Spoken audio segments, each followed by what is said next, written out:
make sure that I'm giving you a great audio experience. So welcome to another episode where we're going to do a deep dive and solve a problem for you. Today's problem is you're trying to find your niche. It matters because sometimes you may be burning resources serving the wrong people. I did it myself. When I got into real estate, I was running around trying to be everything to everybody. I remember driving 4 or 5 hours distance to list marinas in towns I had no business doing business in.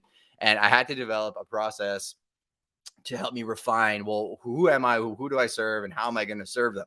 So what I did is I put together a little slide deck for you all. So let me pop open a screen share. Oh, there's a whole bunch of you in the comments on YouTube. I see you. So welcome. I'm super pumped that you are here. And I'm going to show you how I got through finding what my niche was. So let me just share my screen. I'm going to give you all a heart attack if you're on YouTube and you can see this photo. Yes, that is a frozen lake. So I'm in southwestern Ontario, Canada, and that's what Lake Huron looks like when it's completely frozen. Now, that is also a AAA beach that is absolutely gorgeous. We have some of the best sunsets on the planet, but I figured I'm minus 18 degrees Celsius here. I may as well make you see what I'm seeing right now. Amanda Dahl, good morning. Raymond Ray, I see you. Kim Walsh Phillips, Valerie, Success Fab Motivation, Coach, Matt LaMarche. I see you all in the comments. Welcome. We are also live on Clubhouse. So one thing I want to mention, because I'm live on YouTube, is I'm trying to merge my YouTube world with my Clubhouse world. We do this live every Friday, 5:30 a.m. I believe I'm going to 6:30 this morning. Clubhouse gets exclusive content. So we actually do a live Q&A on Breakfast with Champions after. So if you're on YouTube, go download Clubhouse. Trust me, it will change your life. And we're going to go through the whole slide deck on how to find your niche right now. So this slide deck is downloadable as well. So if you go to justinconoco.com/resources, I give these slide decks away for free. I'm not selling anything. I do not have any time to do any coaching or anything like that. But what I do want to do is weaponize and empower every single one of you, because I know you all have inherent value and power, and I'm going to try and help you get there. So today's goal is really finding that ideal customer avatar, because like I said earlier on Clubhouse, you need to be working with people that you want to work with, because it doesn't feel like you're working. You ever work with a whole bunch of clients where you see your phone ring, you don't want to pick it up and you feel a little bit anxious? Those aren't your ideal clients. You see other phone calls that come in and you cannot pick it up fast enough. And it's just people that excite you. I can think of one of my clients. He owns a huge telecommunications company, but he built it from absolutely nothing. I started working with him about 5 years ago. He called me and he was going to work with one of the large commercial brokerages, one of the big three that have the largest platforms on the planet. But he wanted to work with somebody who was local, and he saw himself in me. So Peter called me and said, hey, we're looking for this building. We need somebody creative, somebody that can work quick. And I didn't really feel like I had any business getting that mandate, but I told him what I was willing to do. And man, we hustled and I worked for him. I think years and years and years later, we actually now dominate that sector of our marketplace. And he's been a huge piece of that. Whenever Pete calls me, I'm telling you, I would do anything for that guy. And it doesn't feel like I'm working, because he's somebody that saw himself in me. And that's kind of why I do these segments, is I see myself in a lot of you, a lot of the people that are on Clubhouse, and a lot of the people that I see on the YouTube channel. I see that fire in your face. Antonio, I see you in the comments as well. Like, I recognize myself in a lot of other people. So that's why I kind of break it down this way every single week in my segments. Little super hack for you. If you like creating YouTube videos, you can write these 3 things down. What's the problem? Why does it matter? How are we going to solve it? You will notice a cadence with my segments where I always have this structure, because I'm putting you in the hero's seat, right? I'm the Yoda. You're the Luke Skywalker. So I'm going to give you a picture of who you serve. We're going to figure out how to fix it through a 10-step process. So the very first step is actually thinking about what you're good at, exploring your skills and your experience. It's super important to think about going towards somewhere where you bring inherent value. And if I think about my skills and experience, when I got in real estate and I didn't have any mentors, previously I actually was in the hospitality industry, meaning I first worked at a bar. I was a bouncer. I was a barback. Then I was a DJ. Then I was a supervisor. Then I was a bartender. Then I was a manager. And then I went to school for marketing and advertising, and I became the marketing coordinator for the entire organization. Sounds super fancy, but it really just took hard work and step by step, showing up at work and just getting a little bit more dialed in. at what I wanted to do just by proximity. What I found my skill set was not, I was a bouncer, but I'm like 5'11. I was maybe 155 pounds. I wasn't a big guy at all, but I could talk.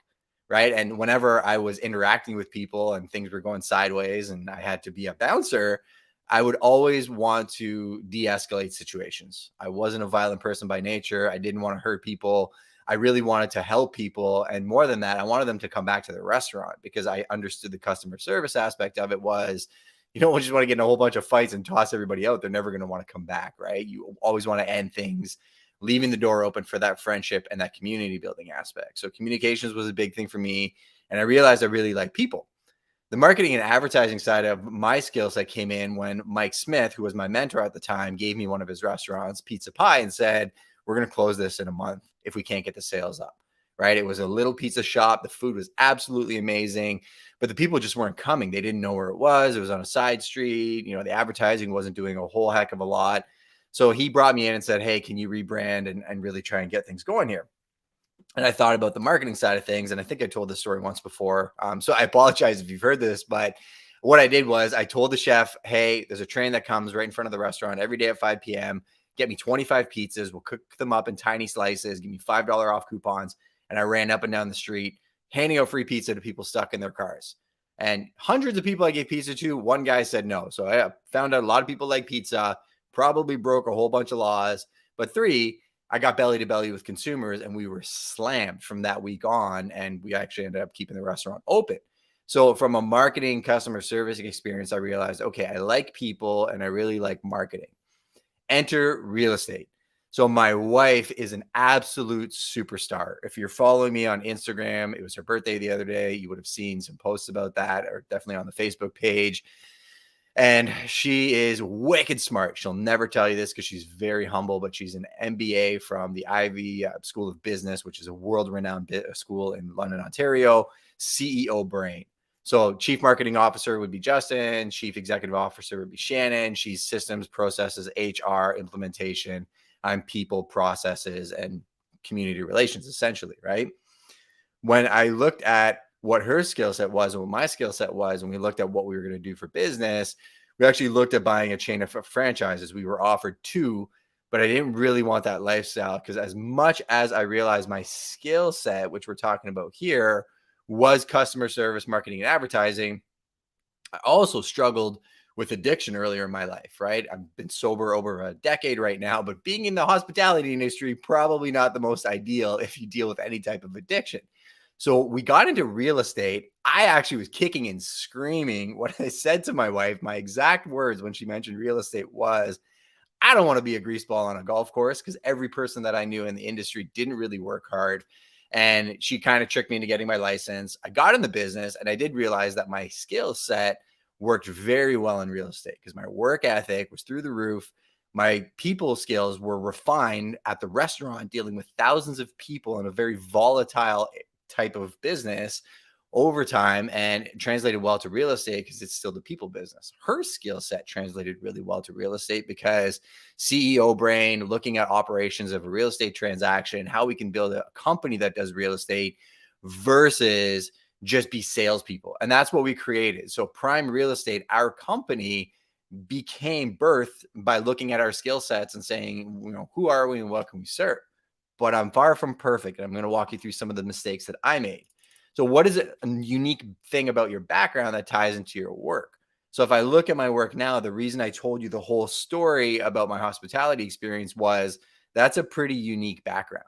Being in the industry that I'm in now, when I sit down with developers and I'm working with people in my industry, I know everybody because of the restaurants that I manage. They were the more popular ones in Southwestern Ontario. Everybody's been to Joe Cool's at one point or another. And that's a very unique aspect about my background and my work. The other thing is it put me in proximity to a lot of influential people, and that inherently ties into real estate. But the last thing I got to ask myself about my skills and my experience is, what do I actually want to learn and do from here? It's great to think about your past and your experience, but I also want you all to think about, where do you want to go from here?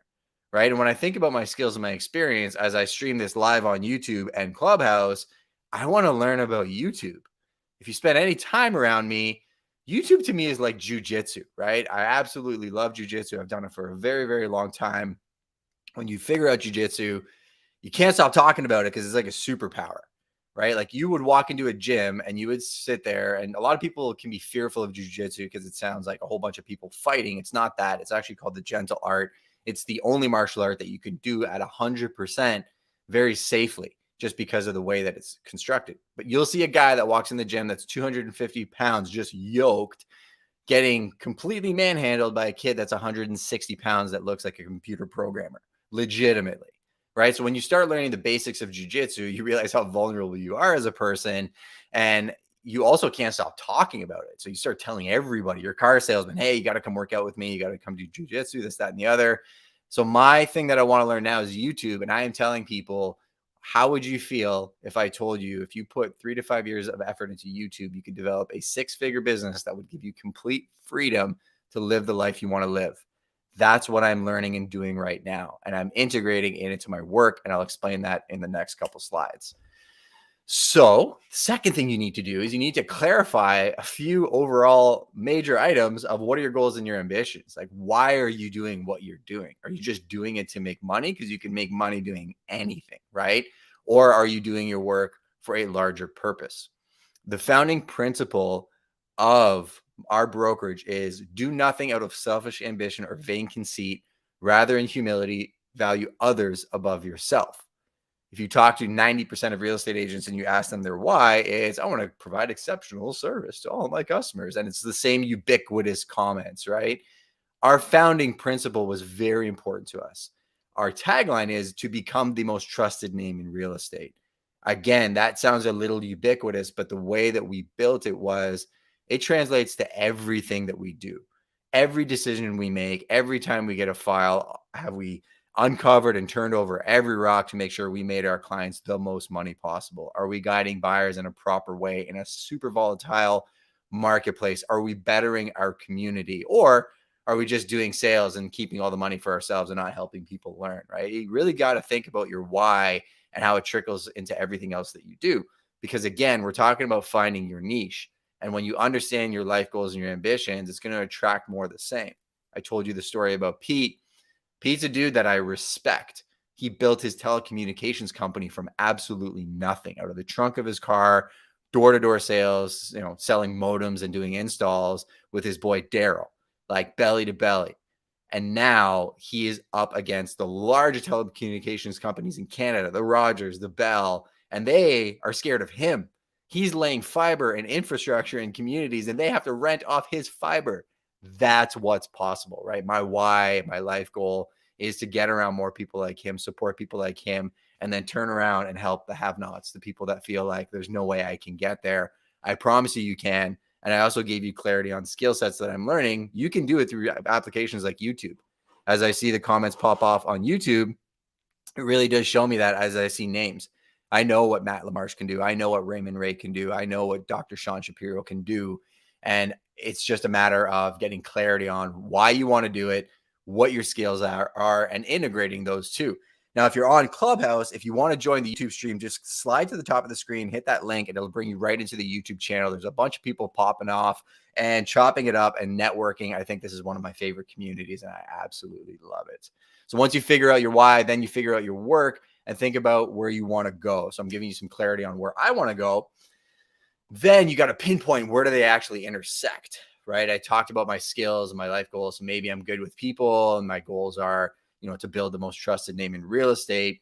Where does my skills of dealing with people and building the most trusted name in real estate intersect? Well, it intersects on a couple places. And I'm actually going to switch things up for a minute here. And I'm actually going to show you guys the background of my channels and kind of how I'm doing this. There's the frozen lake again, in case you didn't see it the first time. So here is actually, let's just go to YouTube and let's go to Justin Conoco. So I'm taking you to the same channel you're watching. Why? I'll explain it in a second. So if I go to my actual channel, you're going to see the types of information that are on this channel. And you can do the same thing on your channels, right? Real estate and media, very clear, not the nicest header. I should probably refine this, but it gives you a very clear indication of what I do. Then I started going to the videos, and I'm doing this live one right now, how to find your niche, 10 steps to success. I did an interview with Cameron Manning, who built his business from nothing yesterday live. There's Matt LaMarche actually as well. That's what Matt looks like. There's my content creation hacks live stream I did last week on Breakfast with Champions. 30 minutes walking you through exactly how I come up with my ideas, how I shoot them, how I distribute them. All of my content here tracks to me helping people, right? And giving them an insight into my world. How do you think this translates to my work and what I'm teaching you as far as niching? Well, I'm becoming trusted because I'm showing you I actually know what I talk about. I'm going to show you something else. Let's go to Prime Real Estate's channel. Hopefully on Clubhouse, this is all translating because I'm trying to make this a good audio experience. Here's my real estate brokerage channel. I got way more subscribers on the brokerage channel because it's been around a lot. We actually convert, there's only 2,000 subscribers. We convert about 300 to 400 calls a year off this channel. That's about 19 to 30 calls a month off organic YouTube and Google, which is wild. And here, I want to become the most trusted name in real estate. And I want anybody that's relocating to Southwestern Ontario to call me. Or if you need an agent anywhere on the planet, you call me because I know everybody and I take care of people. And I'm not just going to tell you somebody's name just to get a paycheck. But here I'm giving you insights on how to succeed in a volatile marketplace. I'm showing you about a guy who actually does an ethical rent-to-own program when there's a lot of snakes in the grass. I'm explaining neighborhoods in depth, and I'm taking you there with my team. So I'm deploying my resources to, again, become the most trusted name in real estate through that way. So I have two different platforms and two different channels, but through doing this slide deck, I found a lot of clarity in giving people insights into how I intersect my skills, my passions together. Love real estate, love media. So I found a way to kind of integrate the two. Now let's talk about some tactical ways you can do this. So you want to identify your niche and your client, right? So first you want to be inspired and you want to find people that are doing what you're doing. So when I got into real estate, I wasted no time. I looked at who was the best in the industry and I looked at my local market first. I didn't really find anybody that was super inspiring in my local market. So then I looked to the big cities. I looked at Toronto. I looked at New York. I looked at BC. If you are in the health and wellness space, maybe you're a fitness trainer. First thing I would do is I'd go on a Gymshark's page and be like, I want to be Gymshark, right? Or maybe I want to start a clothing company. And I would start deconstructing how they've structured their page, how they communicate with their clientele. But then I'm going to go back to my skills, my goals, and my passions. How am I different than Gymshark? I'm getting completely off track here, but I'm going to put myself in a different industry to kind of go through this process with you. So if I go into the gym industry, well, how am I different? I need a full-blown left hip replacement. I'm 39 years old. I share that openly because it's a part of my story that tells people that, yeah, I'm more like you than I am probably like the ultra athletes. I'm super active. I do a lot of mobility work and I'll take you on that journey with me. So if I'm getting into the health and wellness space, I may be inspired by Gymshark and say, okay, these are the guys I want to become. I'm going to follow them. I'm going to get in those communities, the same places they are, but I've got my own niche and I'm going to attract those types of people that maybe have knee, hip, shoulder issues, maybe understand what it's like to live in pain or go through, working through the surgery process and everything else. And then my idea number 3 would be to find a blue ocean. So super hack for you all. There's a book called Blue Ocean Shift. If you've read it, pop in the comments and let me know. Blue Ocean Shift changed my world when it came to what we're doing in real estate. And blue oceans are simply uncharted territories. So when you get into real estate, everybody reads the Gary Keller book, The Millionaire Real Estate Agent. A lot of people call it the gospel when it comes to real estate. I read that book and then I put it completely aside because I realized the team model was super popular. You'd end up having a real estate agent that found success. He became a team leader. He hired a buyer's agent. Buyer's agent got all the buyers. The team lead didn't show houses anymore. He just did listings. And then eventually he was too busy for listings, hired listing agents. And then he's just top of funnel, not in production. That's not the life I wanted. I'm high energy, as you can tell from this video, but I want it to be in production. I want it to be the #1 agent on the planet, best skill set ever, and work within a platform and a company that allowed me to work with the clients I want to work with. So that's what I built. So I found a blue ocean that didn't really exist, and I created a company that does real estate, not a salesperson that does real estate with a team below him. So it's a very different structure. Another story I'll tell you really quickly about the Blue Ocean Shift book was take Hotel M. Hotel M was a company that wanted to get into the 5-star hotel space, but it was filled with the Ritz-Carlton and all those 5-star hotels that you can imagine. So they looked at the hotel experience and they audited the clientele and they said, what do you hate about the 5-star experience?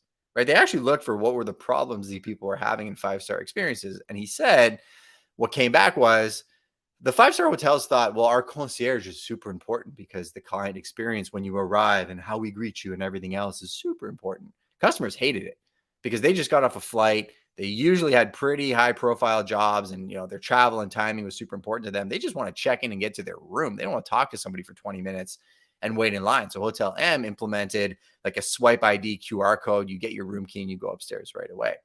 Then you go into a five-star hotel and they'd be like, oh, our rooms are so fantastic. They're beautiful. They're large. They're this, that, and the other. They audited people. What do you actually need in a room? They didn't care about the square footage size. They cared about having a really quiet room, seamless Wi-Fi that they didn't have to pay for, and then really clean bathrooms and nice bathrooms. So they actually shrunk the square footage of their rooms. They created nicer bathrooms, insane soundproofing, and just seamless Wi-Fi and technology because that's what people wanted. Long story short, Hotel M created a five-star experience at a four-star price and absolutely crushes it in the travel space with these boutique hotels that are seamlessly integrating and solving the problems that a lot of customers want. So be original. And then once you find out these three things, once you know what you want to do, once you've looked at your skill set and you've established how you're different and you're looking at a blue ocean that you're going to swim to in that industry, find your ideal client. Three very simple ways of doing that is find out who they are. So you can go back to the Gymshark analogy and look at the people that are on their page or their ideal clients and see how they compare with yours and list out the traits of your ideal client. I would say find out where they live, not their addresses, unless you're me and you want to sell all of their houses, but do they live in Facebook groups? Do they live in networking communities? Do they live in specific places where you can go and sit and watch and interact and start learning the language of the community? And then three, how do they actually communicate? So we're live on Breakfast with Champions. If you're on YouTube and you're not there yet, you're missing out. But you can hang out in this room and you can see how they communicate. Social audio is super interesting. One of the most fascinating things about this app, above all of the other social audio apps, I would argue, which is why the other ones aren't getting the traction Clubhouse is the community and how people communicate is this kind of unspoken agreement. Like there's 238 people here, 650 people have been through this room. I've been doing this entire segment live with an ear pod in. None of these people are giving me a hard time. Like maybe heard one on mic and some rustling in the background, but like there's an unspoken just agreement between everybody on Clubhouse that they all act a certain way. So it's the same thing in real life. There you go. Somebody just coughed with the mic. I think that was Ramon. I don't know if he was giving me a hard time, but there's an unspoken agreement in these places and there's an unspoken agreement in real life. So again, if I'm going back to say real estate and I enter the real estate community, clients don't communicate well with agents that just show up and send them fridge magnets and calendars or that just, knock on their door and start asking them questions. Although door knocking is a big thing in real estate, I would argue you do need to have a little bit of an understanding of that marketplace and that community and what value you can bring to that client before you actually want to door knock. So the next segment would be examine your competitors and customers. So after you have identified kind of what your baseline is, I would say look at your competitors very high level. Don't get stuck in the weed in comparison, right? Don't say, oh, I can never be that person because you're not that person. You're going to be somebody different. You're going to attract a different clientele, but be aware of who they are and what their strengths and weaknesses are. This is actually something Ryan Serhant, his team has taught me, and I'm a Serhant ambassador. I've worked with them since before they've done the courses and anything else. Really looking at, okay, here's somebody that seems like a monster in my industry. What are they really good at? How am I better? That'll give you a lot of clarity. And I do that every single year. And my business has changed dramatically every single year because I look at it. And the other thing is when I go in competition against these people, I know where my strengths and weaknesses may be, and I can actually table that with the client. And if the client interviewed that person or had that conversation with them, I'm addressing it in the actual listing presentation. So it is a superpower. Then this is my favorite thing to do. Every year I do this. I start in November. I list every transaction I did last year. It's becoming more difficult because we're doing more and more deals every year. So I do it with my team now, but I actually rank every single one of my transactions. I said 1 to 0 in the slide deck. I'll try and fix that before I send this out. It's 1 to 10 and 7's not an option. So if you rank anything in your life and you take 7 out of the 1 out of 10 options, you'll be very surprised at how you rank things. It's going to be a 1 to 6 or an 8 to 10. 7's a cop out. So 7's not an option. So literally do a spreadsheet, all your clients' names, all your deals, and then rank all of your clients 1 to 10. 7's not an option. And then look for all your 8 to 10s. Those are the people who are going to be your targets and your love language deals that you're going to walk towards. Life is not perfect. Nothing is perfect. You're going to work with a whole bunch of non-ideal clients, but one really cool thing is maybe some of your 4s turn into 8s. You'll be very surprised at some clients who end up being your favorite, just going through the fire with them on tough deals. And you're going to have other clients that I would argue you thought were an 8 that end up being a 2. I had one last year, absolutely devalued our service. We did something incredible for this person nobody else could have done, like insane.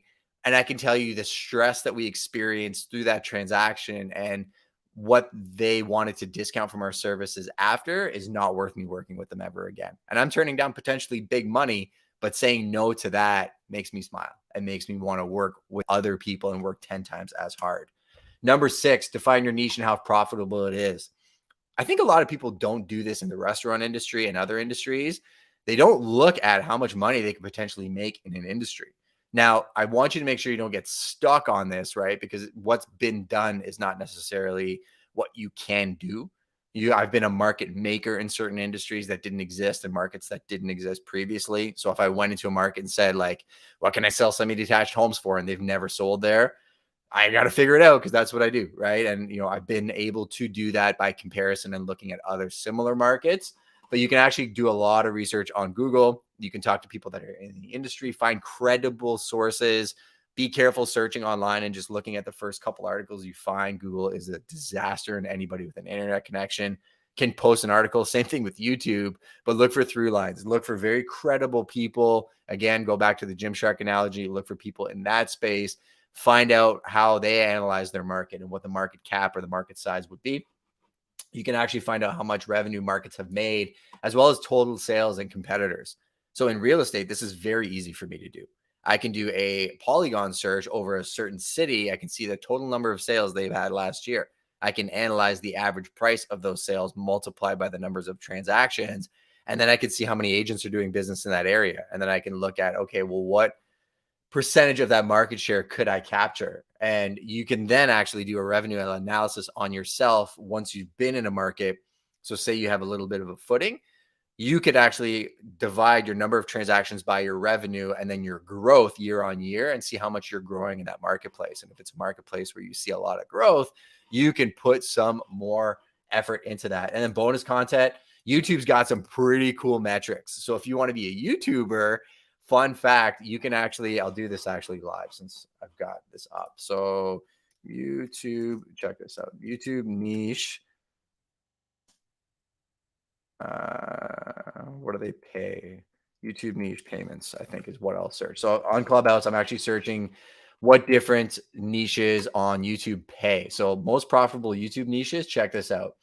Make money online. So usually people that are in personal finance, your average click through, the cost that you get paid for clicks is 13.52, social media marketing 12.41, all the way down to 0.035 for dance cover videos, or 30 cents for ASMR. So if you think I'm going to just start an ASMR channel, which is autonomous sensory meridian response sound, so like when you see people like scratching microphones and doing stuff like that, that's ASMR. You're way better off starting a finance channel and getting paid 12.25 CPM than you would an ASMR channel at 0.30. So that's just a really quick way for me to turn around and show you how I can actually analyze a niche and decide which one I'm going to do. So I'm at number 6. I want to get through this in the next 5 minutes so we can jump over to Clubhouse for some exclusive content. So if you're on YouTube, go to Clubhouse. If you're on Clubhouse, click the link at the top. I'm going to share this slide deck at the end, justinconago.com/resources. I will blast it out to everybody, hopefully by tonight. And the number 7 step is building a marketing plan tailored to your niche. So you want to come up with your ideas, then you want to figure out your channels, then you want to actually execute. So your ideas are who you're targeting, what problem you're solving, what's the solution, and how is your solution a win-win. I added that one at the bottom because we were trained by Alexandra Carter, and I'm reading her book right now, Ask for More. She talked about writing your adversary's victory speech. Right. So if I'm talking to a customer and I'm trying to provide them a solution, how can I explain to them that that's going to be a win-win? Put yourself in the shoes of what we're doing right now. At the very beginning of this episode, I explained to you what problem we were solving and how I was going to solve it. I also told you why it was going to be a win-win. So I'm literally using my same recipe to construct this video. Then I think about the channels: digital, print, organic. Digital is all the online mediums. It's all the social media channels. It's all things ephemeral and digital. Print is your old school print advertising, right? Expensive, but it's real. And organic is belly to belly. It's me walking into the coffee shop. I think it's super critical to think about that as a marketing channel as much as anything else. It's me at the grocery store. It's, my skills, my experience, my goals, my passions, everything we spoke about being outwardly projected in the world through my conversations. Every engagement's an opportunity for marketing. And then execution, this is where I need the structure because of my background, because I'm very bright, shiny object and easily distracted. I create an actionable calendar of events. If I showed you my calendar right now, I might give you a heart attack, and I'm on YouTube Live, so I probably shouldn't do that, but I'll explain it to you a little bit. My content calendar has all of the little things in it that I should be doing. It has at 7 a.m. every morning, post a TikTok, post a reel. At 12 o'clock, it has jump into your groups and engage with the community and talk to people. At 2:30, it says jump into LinkedIn and talk to your top 20 people you're trying to engage with. It's a calendar saying, hey, these are the things you're supposed to be doing. And then what I do is I actually do a weekly review of that calendar, and I go, how much did I actually do? And some weeks I only do 10% of the LinkedIn stuff I was supposed to do. I'm like, oh man, I got to fill that cup and get a little bit better next week. But it does give me perspective. Then I do a monthly review. And a lot of times I scrap stuff and I take stuff off and I add stuff on. Then I do a quarterly and yearly review. Here's another hack for you. When I do my yearly, quarterly, monthly, weekly reviews, I typically review that block. So my weekly review is I do a weekly review of like, what do I do in a week for marketing? My monthly review is what do I do monthly? My quarterly review is quarterly. So I'm not getting into the weeds of like the minutia. So if I do my quarterly review, I may just be like, okay, I'm going to host one event for my database, or I'm going to throw one insane party at a listing and vlog it and everything else. Like I'm looking at a big item or a yearly item when I'm doing my yearly review. But then that way I would say you can do actually daily, weekly, monthly, quarterly, and yearly reviews super effectively, and it all compounds. I am seeing a ton of comments on YouTube. I'm going to get to them as soon as we're done this segment. Then your marketing plan ideas. I broke it down into 3. You have no money, you have some money, and then you have more money than time, because that's typically the place that you're in life. And I do get messages on the back channel all the time where people are like, man, what do? I don't have any money. I'm like, man, you have the best thing ever right now. You got time. Like you can go belly to belly and outreach on social media. You can get into communities like Clubhouse. You can go into Instagram and you can literally put the hashtag for your niche and just start engaging with people. Like you can hit, 10, 20, 30, 40, 50 people a day, but do not ask. Serve them. Listen, find out what their problems are, and don't just spam them with poop and fire and fist bump emojis. Be thoughtful in your conversations, and then they'll notice who you are and you're playing the long game. Second thing you can do when you have no money is mentorship. Offer your assistance to someone who has more money than time. Get in their ecosystem and serve them. The podcast I shot yesterday with Cameron Manning, you're welcome to watch that. Cam was a guy that had no business in the real estate space. He got around Kelly Fry. He was like dropping her kids off at school, teaching them how to swim and everything else. And now he's a beast in the real estate industry because he gave his time instead of money, and wasn't really just asking for a paycheck to get around somebody who was killing it. Then you have some money. And I'd say you can do organic community building like I was talking about, go into coffee shops, do business networking events, conferences. You could support local businesses.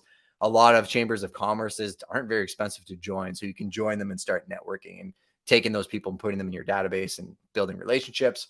Digital ad strategy. So there's a guy named James Rembert, the Zillow killer is his name, very well known in real estate. He's a brother, and he gave me this strategy a year ago on Clubhouse, and I implemented it, and it's killing. And it's 70, 20, 10. So you take $100, $70 of that, you're doing straight lead capture. So if I'm Gymshark or I'm going after Gymshark, it's trying to capture people that are looking for fitness equipment, right? Straight lead capture. I would go to Facebook ads library. I would look at examples of ads that are in that library, and I would replicate them with my product. And I would just try and get straight leads so I can bring people into my database. Then 20% of my budget would be brand awareness. So I would do something maybe around mobility, because I was talking about my hip either, educating my industry and I would run 20% of my budget, not asking for any business, just giving information to the people I'm trying to serve. And then the 10% is where the magic is.